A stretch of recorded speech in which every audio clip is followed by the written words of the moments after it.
Minnesota in probably 20 years. Bring gas. Welcome to Flagrant Howls, a Minnesota Timberwolves lifestyle podcast. I don't know about you guys, but I have not slept. I've just been on Spotrac and Basketball Reference and any cap calculator website I can find since the report came down yesterday that the Timberwolves tried to trade for Kevin Durant. I've just been putting together machinations. How could this happen without gutting the entire Wolves roster this summer? So Chris Behines reported this initially, right? And then John Krasinski and a colleague at The Athletic did a longer story about it. Yeah. But I still have a lot of questions because I believe the original tweet by Chris was the Wolves were late entrants and here's my question. When do you decide to get involved then? This would be so convoluted, right? There's so much work to be is Tim Conley having lunch with A-Rod and Lori the 11th hour? Or Glenn. Or and Glenn. Ethan and Ryan. And they're like, you know what we should do? What? We should do? We should get involved in the Durant trade.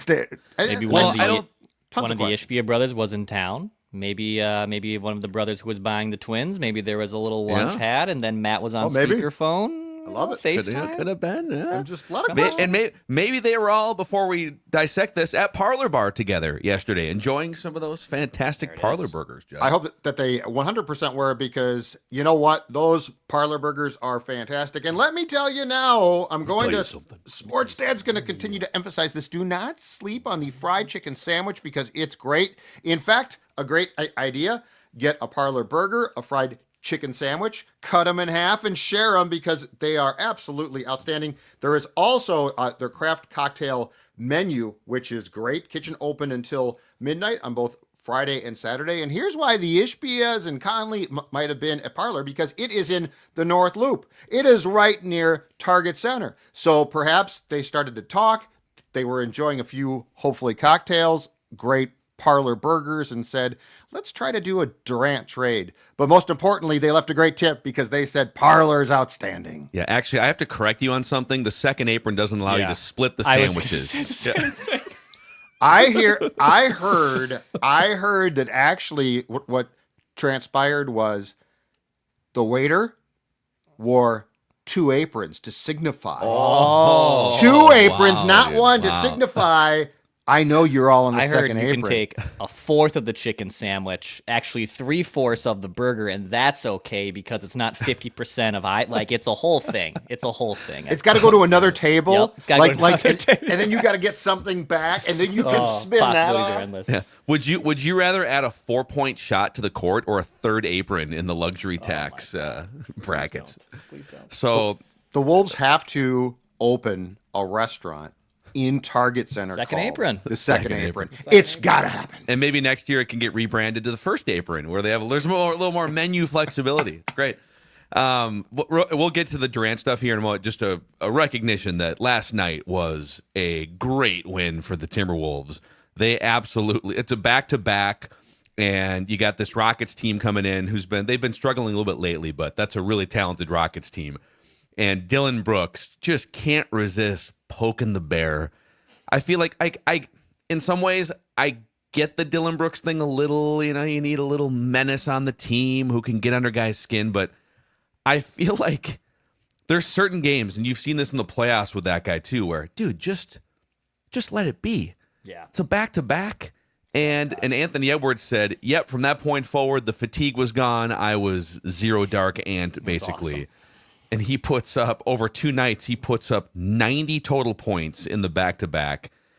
He's getting to the free throw line at a ridiculous clip. So, huge win for the Wolves. They are now the 6th seed in the Western Conference after all the Western Conference games from last night. Take that plan. The Ant back-to-back games are just incredible. And these 2 games, so this is what you need, right? Like this is the Ant that if you get this Ant, all of a sudden, we're not saying, Julius Randle missed the Washington game. He was really missed, which he was in that game. If you get this Ant, and let's also focus on the energy that some of these young guys bring. I mean, I told you last night, I have a man crush on Clark. Jalen Clark. I mean, you watch that guy play. And here's the thing that's so important to me. How many years did the Timberwolves take a figurative crap on the second round? They sold picks. For like 15 years, yeah. They wasted picks. You know what? We're seeing now in the last 8 years, 6 years, we are seeing the second round being used like the Spurs did it, which you're getting talent, and it might not be immediate, but I mean, if you had to wait a year through an injury for Jalen Clark to provide this, you know what?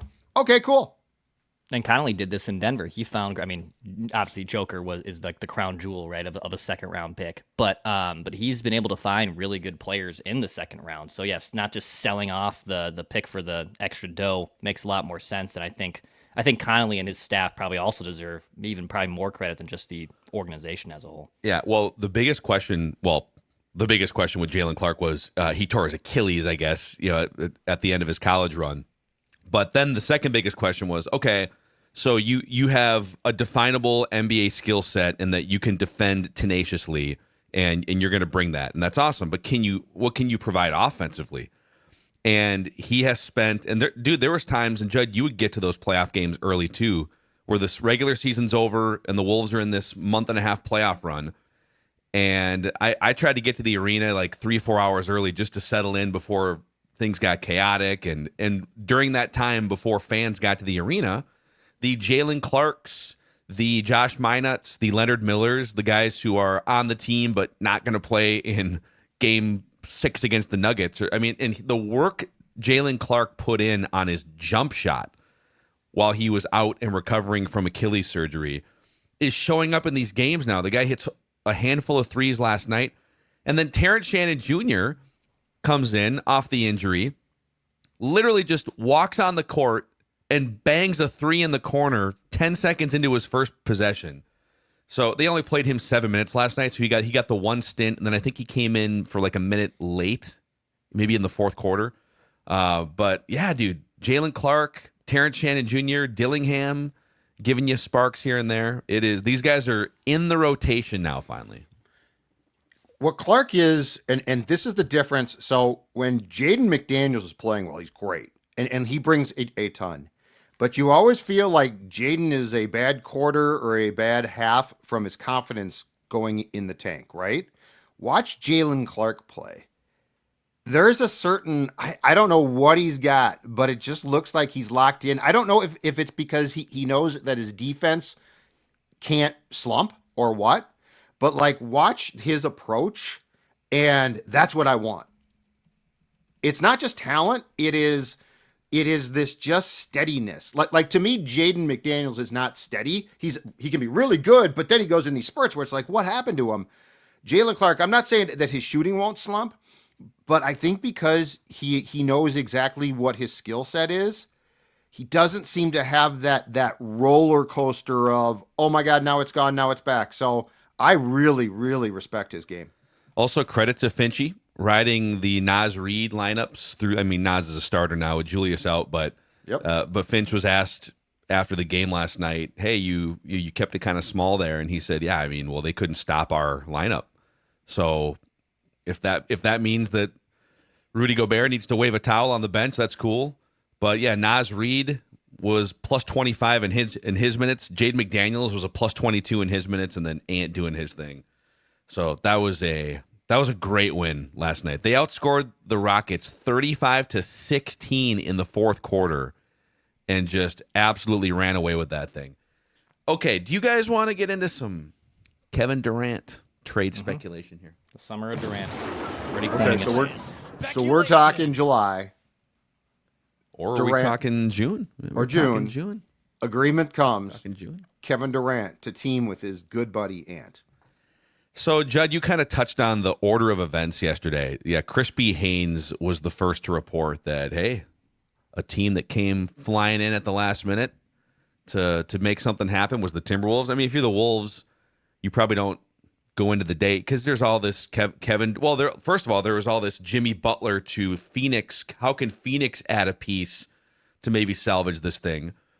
And so you wouldn't. I don't think you would think that Kevin Durant is even an option. Plus all the complicated loopholes you'd have to jump through just to make it work with 2 second apron teams, because you have to with second apron teams you have to match salaries equally, and you can't aggregate 2 players for one. And there is no 1-for-1 match. Kevin Durant makes more than anyone on the Timberwolves this season. So one of the 2 teams would have had to get out of the second apron with one trade. So like trade this guy to a team with cap space and get out from underneath the second apron and then start engaging with Phoenix. So it's like you don't wake up thinking, how can I jump through all these hoops? But then when the Jimmy Butler thing kind of falls through and Durant, after some conversations with Steph Curry and people, says, I don't want to go back to Golden State. I don't know why he's so salty about the Golden State thing. He won 2 titles there, and kind of, I don't know. There's got to be more to that story. But anyways, the Wolves came in at the last minute. Johnny K and Sam Amick from The Athletic provided some background on this. Tim Connolly and the Timberwolves explored getting into the Durant sweepstakes in an effort to unite him with his Olympic pal Anthony Edwards. Team sources told The Athletic. Timberwolves sources believe Durant would have been open to coming to Minnesota. So Durant, he's super finicky, right? He's one of the all-time great offensive players, but he's just always had kind of a prickly personality in some ways. And, I'm not going back to Golden State. He left Golden State originally to try and do it his way, go to Brooklyn, didn't work out. So it's like, all right, where is he open to playing? Well, apparently, according to The Athletic, he would be open either yesterday or maybe sometime in the future to playing with Anthony Edwards. Ultimately, nothing really came close to fruition, team sources said, though there was a swell of hope as the day wore on. As a second apron team, the Wolves would have had to pull off a series of maneuvers, in part with a significant number of players to pull the deal off. In the end, there were too many hoops to jump through for it to be feasible, team sources said. I think it's more feasible this summer. That's what I was going to ask. Yeah. So what would have been, and I put this out on Twitter and got some decent responses, like what would the trade have been? It would have had to been what, like 3 or 4 teams probably, because you'd have to send guys elsewhere who would then get spun off. Like, so if the Wolves had in a magical world worked this trade yesterday, Phil, what would the trade have looked like potentially in your mind? So the trade yesterday would have been wildly complicated because you'd have to one of the 2 teams, let's say the Wolves would have had to make a first move to get under the second apron. And so right now, let me pull this up on Spotrac. I have a couple trade concepts for this summer that I'd love to run by you guys, but just to answer your question. What this might have looked like. So they're currently $16 million over the second apron. So they would have had to shed $16 million in some form before even engaging with the Suns. Because you can't say, okay, well, Durant makes more than every Timberwolf, and we have to match salaries on a trade. So let's go Gobert and whoever. And then they send Durant. That's illegal because both teams are second apron teams. So in terms of, well, what could you have sent out for $16 million? Is there a team with cap space that would look to absorb that? Well, I guess you could have said, hey, Pistons, or hey, somebody, Jaden McDaniels makes $25 million. Well, we're trying to get Durant over here. So how about you take Jaden McDaniels and maybe we take back a little something, but not something that's more than $9 million because then you don't clear the second apron. That would have been the first thing. And then you get that on the hook first.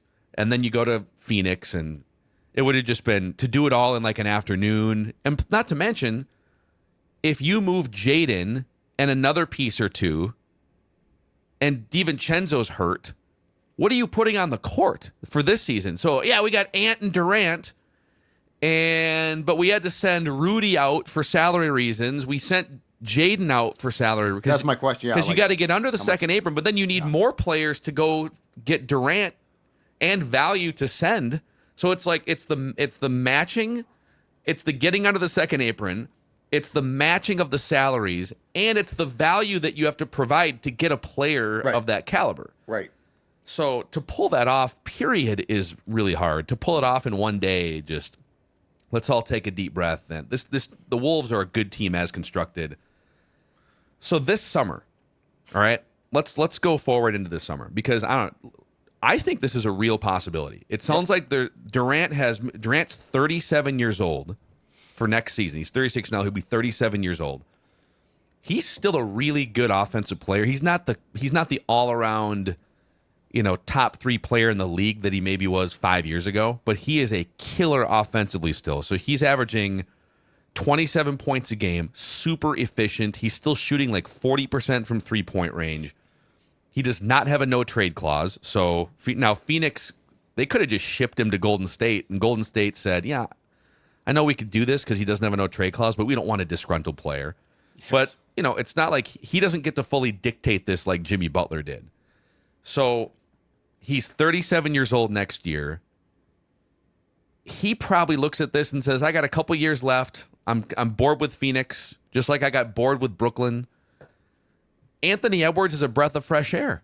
I could see it from Durant's standpoint, wanting the last couple years. Let me ride with Anthony Edwards and the other young players on the Timberwolves, whoever's left over. Mm-hmm. And Anthony Edwards, it would be a dream for him, right? His favorite player growing up for a couple of years. So from that standpoint, before we even get into like who would have to go and what the salaries and all that stuff, it makes sense conceptually. Yeah, we've talked about this. I think going back to the summer games because they're clearly good friends. And if you go back to the Wolves beating the Suns in the first round of the playoffs, like Durant was laughing at Ant's antics in a good way. So yes, this makes a ton of sense because I would guess that Ant would be ecstatic.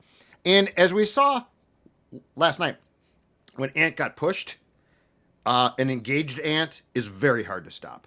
Like the more that you can keep him focused on the task at hand, the better he gets. And I think Durant being by his side would definitely help that. Yep.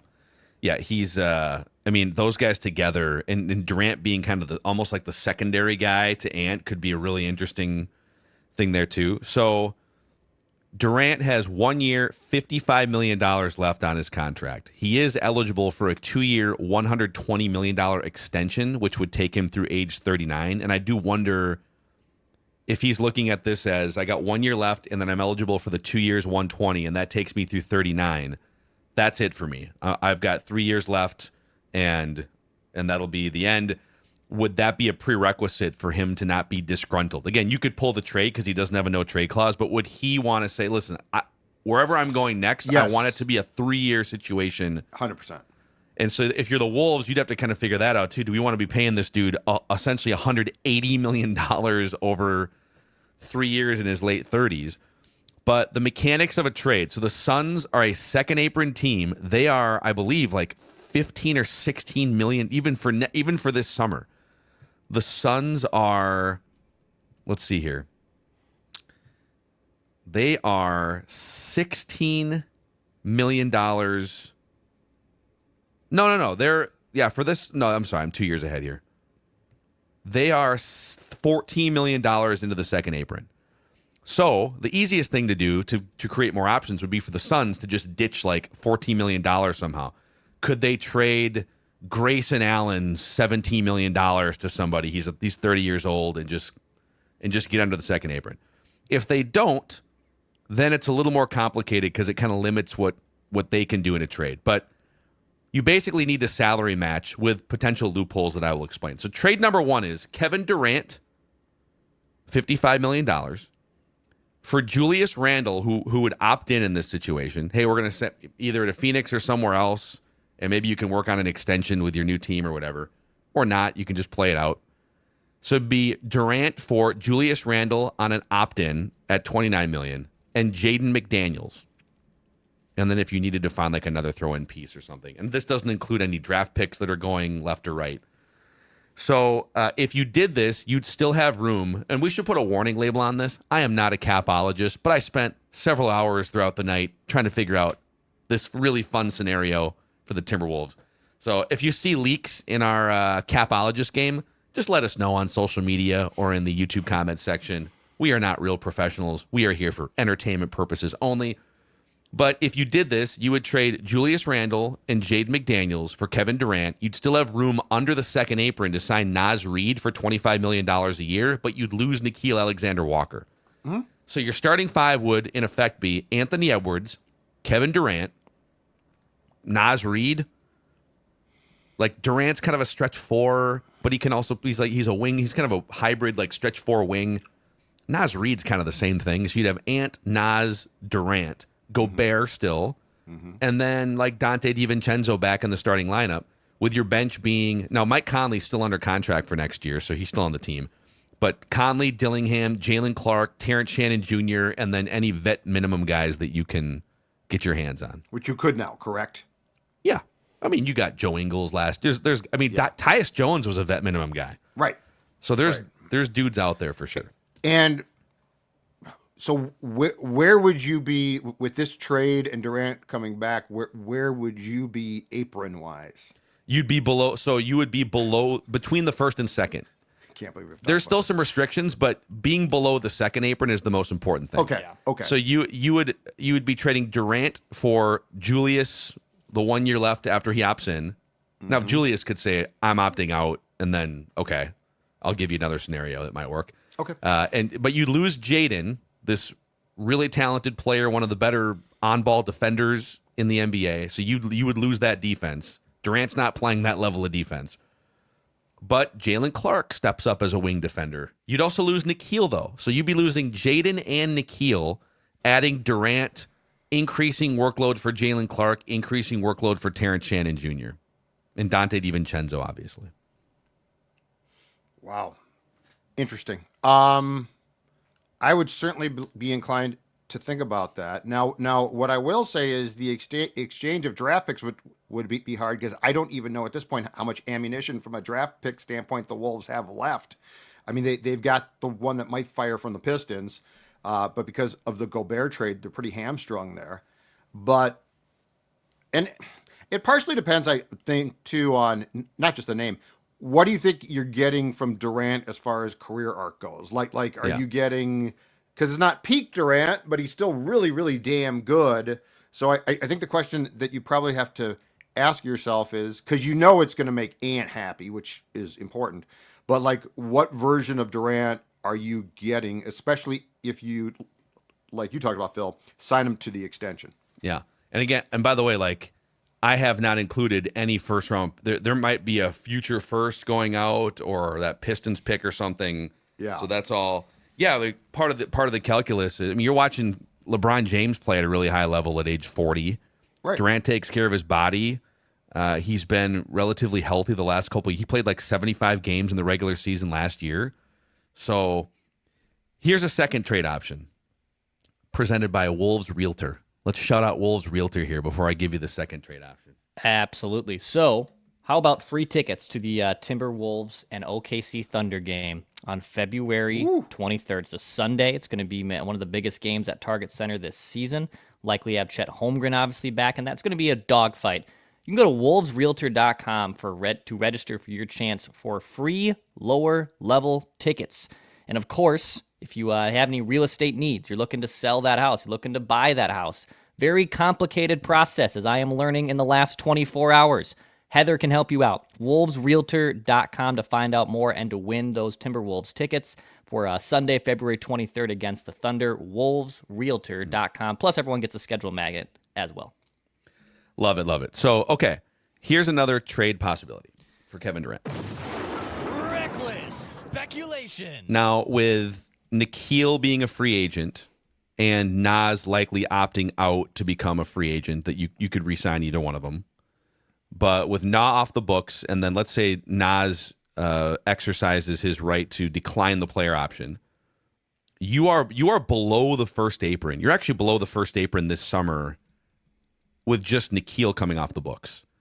But then the problem becomes, okay, if you want to sign Naz Reid to a $25 million deal and Julius opts in, now you're back into second apron land as a non-finished product. But you are below the first apron going into this summer, which means the Wolves can actually take back extra money in a trade. If you're a second apron team, you can't take back extra money in a trade. They can take back 25% extra money. Again, I am not a capologist. I am here for entertainment purposes only.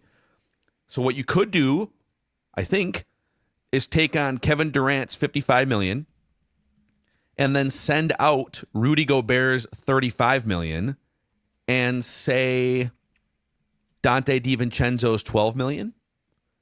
So you'd be sending them $47 million. They, even as a second apron team, they can send out more and take on less. That's moving them closer to out of second apron.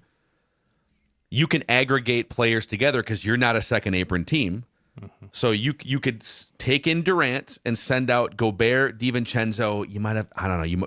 Obviously they might say value-wise, bleep you. We don't want that. And you'd have to find either a pick or another young player. It's not a totally finished. It's kind of a half-baked idea. But if you did something like this, the Wolves would be $38 million below the second apron projected and $26 million below the first apron. So you could sign Naz Reid for $25 million. You could either then re-sign Nikhil or a big man to replace Rudy using I think you'd have access then to the mid-level exception in that scenario below the first apron. So your starting five would be, let's say, a rim protector to be determined. Somebody that, I don't know, you'd have to go see who the free agents are, what the maybe there's another trade you could make.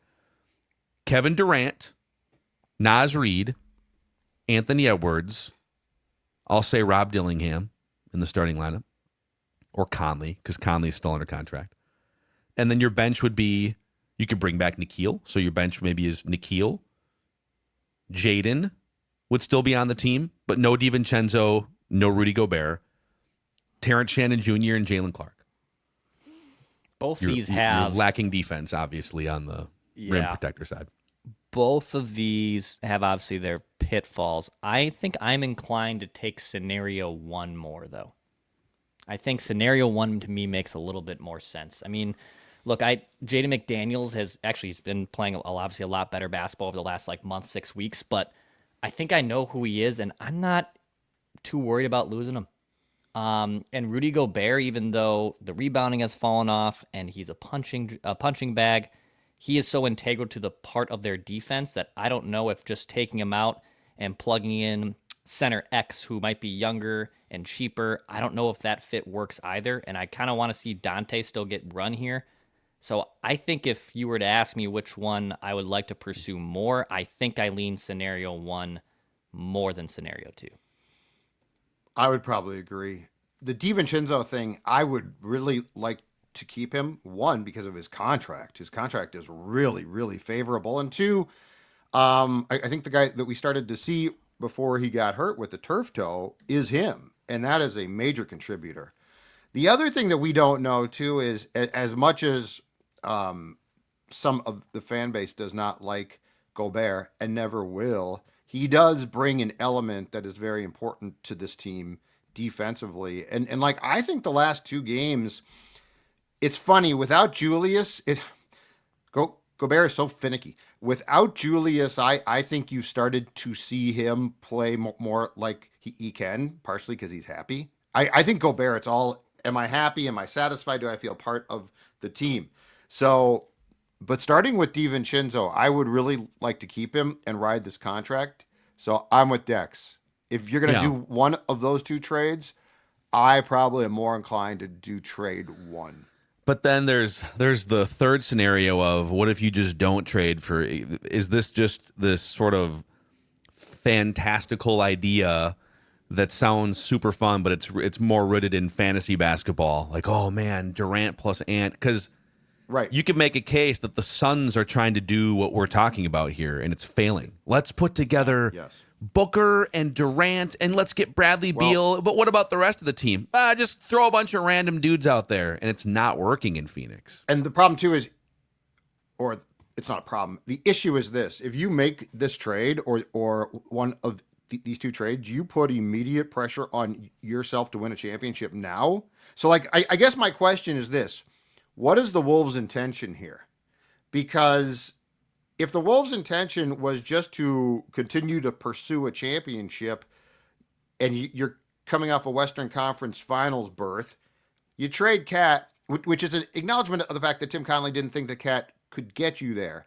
Would this type of trade again, with Durant getting closer to 40, would this put you in immediate 2025-26 title contention? Because there's not now there's not room for a ramp up. It just has to be immediate. So I do have questions, which is why I come back to, as spectacularly talented as he is, where do you think Durant's game is at as the Robin to Ant's Batman right now? I think because it's impossible to say. We just know it's in a slow decline. He's still an awesome offensive player. Right. I guess my general feeling is this is super fun. It was a really fun episode to do this and to spend way too much time trying to figure out how this could work. But what I'd rather see the Wolves do is continue to lean into the young players that they have, find out more about what you have, build even more value with your Jalen Clark. In the last 2 weeks has gone from a dude that you might just toss into a trade as like a salary buffer for a couple $1 million to now a guy that's like, oh, could he be one of your 8 key rotation players going into next year? So build this up, and then when the time is right, whether it's next year or the year after, cobble together pieces and go get that secondary killer who's not 38 years old, but who's maybe 29 or 26. Right. And put that guy next to Ant. Because to your point, if you get caught up in this and, this would be super fun, but it's really just Ant, Durant, and not enough defense and size. Okay, are you just the Phoenix Suns? Did your owner just get the itch to make a fun fantasy basketball trade and now you're, 9th or 10th in the Western Conference? So super fun exercise. I think I'm good just pushing forward here. Now, if there's some other path where you're not giving up, if you're just giving up like if you could do it with Randall taking up most of the salary bulk because you're not planning on Randall anyways. Okay. Like if you could do it for Randall and not give up Jaden McDaniels. If there was a way to do it for Randall and Rudy and then another piece of value somewhere that's maybe a draft pick, but I don't know why the Suns would be interested in something. What about this? What about if the Suns know that a Durant trade to the Wolves would actually make the Wolves the Suns, and the Ishbias are like, you know what? We're buying the Twins. How can we make the Wolves less popular? What's the sabotage move? Let's just take whatever we can get and turn the Wolves into the Suns, a disgruntled bunch with a toxic locker room. And meanwhile, we're going to sign a bunch of guys for the baseball team and get our popularity back. I don't hate the reverse psychology conspiracy theory there, but playing chess here, baby. Let us know in the YouTube comment section. Hit us up. You can tweet at any of us on Twitter/X. Is this at all something you would consider, or is it just a pie in the sky dumb fantasy basketball idea? The Timberwolves have won 7 of 9. They are currently the 6th seed in the Western Conference and playing their best basketball the last couple nights. Big win against the Rockets. For the sports dad Judd, for producer Dex, I'm Phil, and this is your favorite Timberwolves lifestyle podcast.